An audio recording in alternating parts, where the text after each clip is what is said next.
Hi guys, I hope you're fine today. J'espère que vous allez bien. Dans cette vidéo, je vais vous parler de mots qu'on appelle, je pense qu'on les appelle les mots transparents, de ces mots-là qui vous trompent, des mots trompeurs, des tricky words, parce que en fait, ils ont la même orthographe qu'en anglais. Ce sont des mots anglais qui sont rentrés dans le vocabulaire français, mais qui, utilisés tels quels, ne veulent pas dire grand-chose en anglais. Ils sont incorrects en anglais si vous les utilisez tels quels. Donc là, je vais vous expliquer comment bien les utiliser, ok, pour ne plus vous faire avoir. Et donc il y en a deux en particulier. Le premier, eh bien, il m'a été inspiré par l'une de mes élèves qui est dans mon programme intensif au début de la formation. Donc elle a commencé à m'envoyer ses premiers exercices que je corrige. On corrige personnellement tous vos exercices pour que vous compreniez vos erreurs afin de ne plus les reproduire. Donc je corrige son exercice et à un moment donc je lui barre quelque chose et je lui mets la correction. Et elle me dit mais c'est bizarre, est-ce que c'est...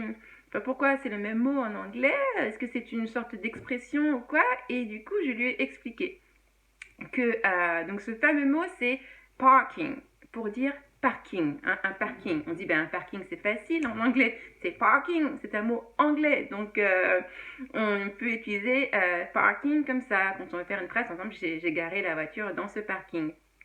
Et ce qu'elle avait fait, elle avait mis in this parking et je lui avais corrigé en lui donnant la bonne réponse. Et effectivement, parking, oui, c'est un mot anglais. Oui, il s'écrit comme en anglais, mais utilisé en anglais, parking ne veut rien dire. Parking ne veut pas dire un parking. Un parking se dit a parking lot. A parking lot. L-O-T. Parking lot, un lot, hein, parking lot. Et c'est vraiment comme ça que l'on dit un parking en anglais. C'est a parking lot. Vous voyez? Alors, parking lot, c'est anglais américain. Vous savez que moi, je suis American English, j'ai vécu aux États-Unis. Voilà, c'est American English. Mais pour les British, pour dire parking, c'est a car park. Car park. Ok, donc voici pour le premier. Vous voyez, hein, un parking se dit a parking lot, pas juste a parking. Ok? Vous utiliserez parking pour dire par exemple she's parking her car. Vous voyez, elle est en train de se garer, hein, qui vient du verbe to park, garer. Ok? Donc she's parking her car, elle est en train de garer sa voiture. Elle se gare. Ok? Mais un parking en anglais se dit a parking lot. Voilà pour le premier. Ensuite, le second, il s'agit, alors là aussi c'est très marrant, alors là vraiment tout le monde se trompe, comme un peu pour parking, et maintenant, à partir de maintenant, vous ne vous tromperez plus. Celui-là, il date il y a très très très longtemps. Je me souviens, c'est une conversation avec l'une de mes très bonnes amies de lycée. Et j'étais chez elle, elle venait d'emménager dans un nouvel appartement à Paris, tout près de Nation. Et donc elle nous avait invités pour voir et tout. Et à un moment, bon, elle adore l'anglais, elle n'est pas du tout dans l'enseignement de l'anglais, mais elle utilise l'anglais dans son travail, elle adore l'anglais depuis toujours, elle a fait des études d'anglais.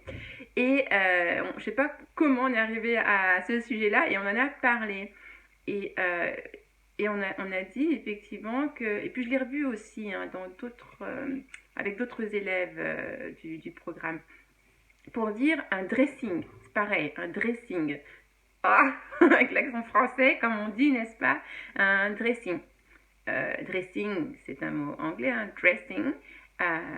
Et donc, vous l'utilisez tous en tant que dressing, quand vous voulez dire dressing, mais quand vous parlez, quand vous voulez vraiment parler en anglais, faire une phrase en anglais en disant, ben voilà, dans mon nouvel appartement, j'ai maintenant un dressing, il ne faudra pas vous arrêter à dressing. Il faudra dire, now I have a dressing room. Vous voyez, a dressing room. Pour dire un dressing, ça se dit a dressing room. Vous voyez hein? Donc là, ce sont des mots comme ça, un peu piégeurs, hein, des tricky words, hein, qui vous font croire que c'est du bon anglais quand vous les utilisez tels quels, alors qu'en fait, ce n'est pas le cas. Ok? Donc, je récapitule. ces deux mots-là, parce que ces deux mots, ils sont assez importants puisqu'ils font partie de la vie de tous les jours, surtout les parkings. Voilà, le parking, c'est parking lot, un parking, a parking lot, et un dressing, a dressing room. Ok. Maintenant, la dernière fois, dans la dernière vidéo, je vous avais parlé d'une structure verbale. Celle-ci, je vous avais dit que ça m'avait donné une idée de vidéo. Alors, je ne vais pas vous en parler tout de suite parce que ce serait pas trop...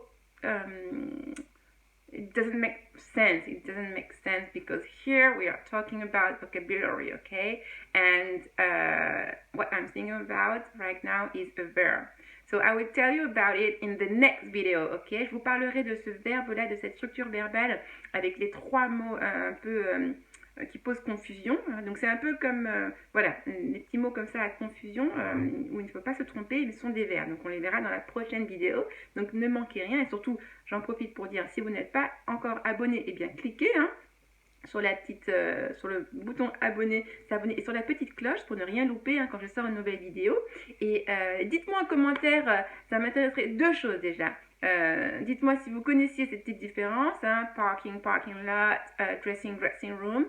Et dites-moi surtout en commentaire si vous en connaissez d'autres comme ça. Vous voyez des mots un peu, je pense qu'on dit des mots transparents, qui comme ça sont des mots anglais. Et que en fait, quand vous les utilisez dans des phrases anglaises, eh bien, ce n'est pas correct. Il manque un petit mot.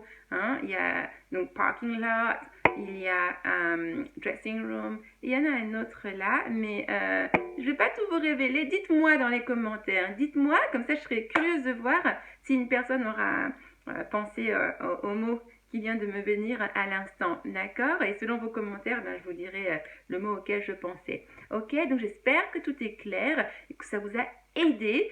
Si oui, merci de mettre un joli like, un pouce bleu sous la vidéo et de la partager pour m'aider à aider encore plus de personnes. Voilà, have a nice evening and see you soon.